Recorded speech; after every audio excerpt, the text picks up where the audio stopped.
사랑도 여러분 안녕하세요. 달고 고소한 나의 영혼의 양식 7월 10일 토요일입니다.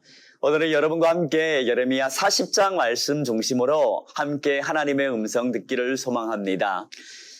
오늘 말씀에서는 바벨론 군대인 사령관이죠. 느부사라단의 입을 통하여서 왜 이토록 예루살렘 성이 무너졌는지를 그의 입을 통하여서 말씀해주고 있습니다. 유다 백성의 불순종이 여호와 하나님의 진노와 심판을 초래했고 결국 마침내 나라가 망한 것이라고 말씀합니다. 이방 군대 사령관이지만 예언자 예레미야를 통해 선포된 여호와의 말씀을 잘 알고 있었고 그 말씀이 역사 안에서 그대로 성취되었다는 것을 인정하고 있다는 것입니다. 그래서인지 그는 느부갓네살 왕의 지시에 따라 예레미야 선지자를 선대합니다. 여기서 분명해지는 것은 이스라엘의 하나님이신 여호와께서 이방인 사령관이라도 하나님의 말씀을 전달하고 성취하는 도구로 사용하신다는 사실입니다. 물론 나중에 70년 후에 고레스 왕을 통하여 포로들로 돌아오게 한 것도 같은 맥락에서 이들 모두 하나님의 도구로 쓰임받았다는 것입니다. 이 사실을 통하여서 우리는 한 가지 진리를 분명히 발견할 수 있습니다. 그것은 하나님만 우주 만물을 통치하시며 사람들의 마음도 움직이시는 분이시라는 것입니다. 즉 하나님만 유일한 이 우주 만물의 주권자이시라는 사실입니다. 시각을 달리 해본다면 여호와 하나님을 믿지 않는 이방인조차 여호와의 말씀을 올바로 깨닫고 있을 뿐만 아니라 여호와께서 하시는 일을 제대로 알아본다는 그 사실이 본문에서 분명하게 드러나고 있습니다. 여호와께서 선택하신 민족인 남왕국 유다는 또한 그 백성은 이 예언자 예레미야를 통하여서 하나님의 선포된 말씀을 분명히 들었지만 때로는 어쩌면 인정하는 것 같기도 하지만 그러나 그 말씀을 순종하지는 않았습니다. 반면에 바벨론 군대의 이방인이죠.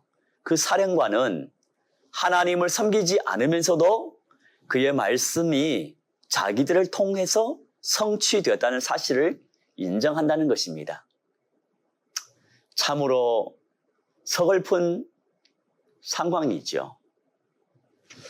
느부갓네살 왕은 예레미야의 메시지에 순종해 바벨론에 항복한 아감의 아들 그다랴를 이제 신임하여서 그를 유다 땅의 총독으로 임명합니다.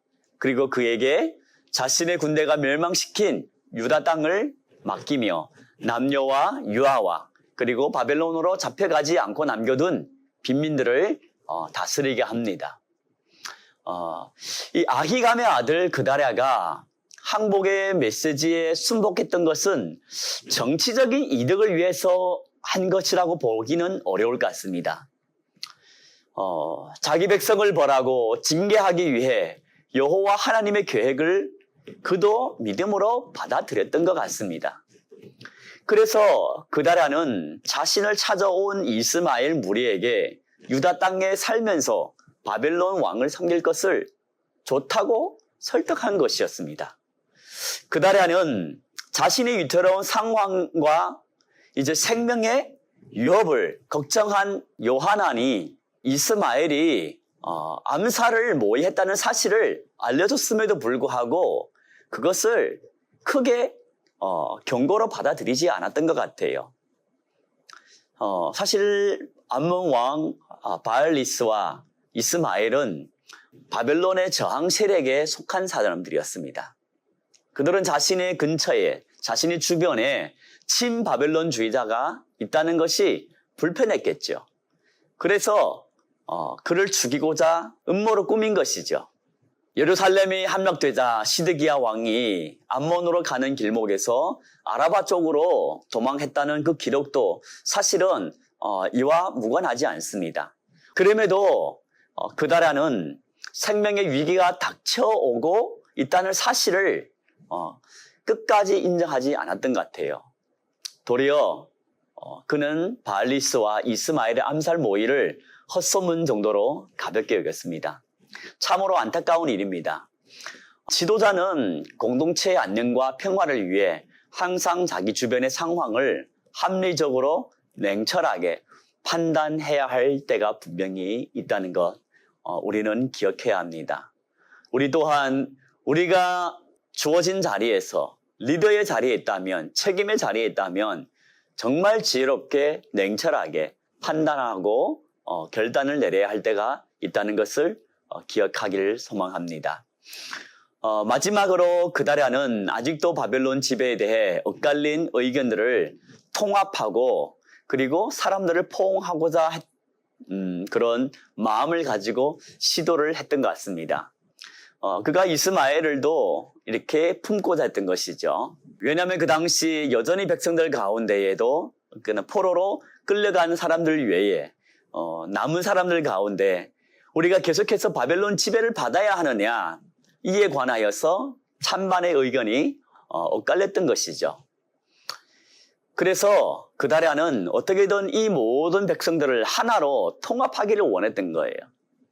하지만 유다의 회복은 그를 통해 이루어지는 것이 아니라 하나님의 약속하신 대로 70년 후에 이루어집니다. 하나님만 역사의 주권자입니다. 인간의 스스로의 한계를 인정하고 하나님 앞에 겸손해야 합니다. 징계와 회복의 과정을 우리는 모두 겸손하게 순종하고 따라야 합니다. 사랑하는 성도 여러분, 오늘 우리의 하루의 삶 속에서 하나님께서 그다랴를 통하여서 우리에게 또한 한 가지 교훈을 주시죠. 먼저는 하나님의 예언은 반드시 성취된다는 것과 그리고 이어서 우리의 삶 속에서 전적인 하나님의 주권을 우리 또한 인정해야 한다는 것입니다. 나의 힘이 아니라 나의 지혜와 나의 능력이 아니라 역사는 하나님께 속한 것입니다. 때로는 우리의 손에 힘을 빼고 오히려 우리가 냉철하게 하나님이 주신 지혜로 주변 환경을 살피고 위험을 피하고 시험에 들지 않도록 우리가 조심하고 깨어 있어야 하겠죠.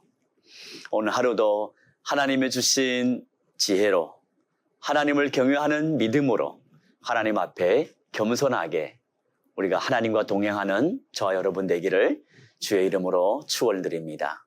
기도드리겠습니다. 참 좋으신 하나님, 늘 선한 은혜로 지혜로 주의 영으로 우리를 덮어주시사 하나님의 주권하심을 인정하고 그 하나님의 주권 아래 우리가 스스로 인간임을 인정하고 유한한 존재임을 인정하고 하나님 앞에 겸손히 엎드리고 하나님의 뜻을 따르는 우리의 삶이 될 수 있도록 주님 인도하여 주시옵소서. 하나님, 겸손하게 하나님과 동행하고 겸손하게 우리가 만나는 모든 일을 섬기기를 원합니다.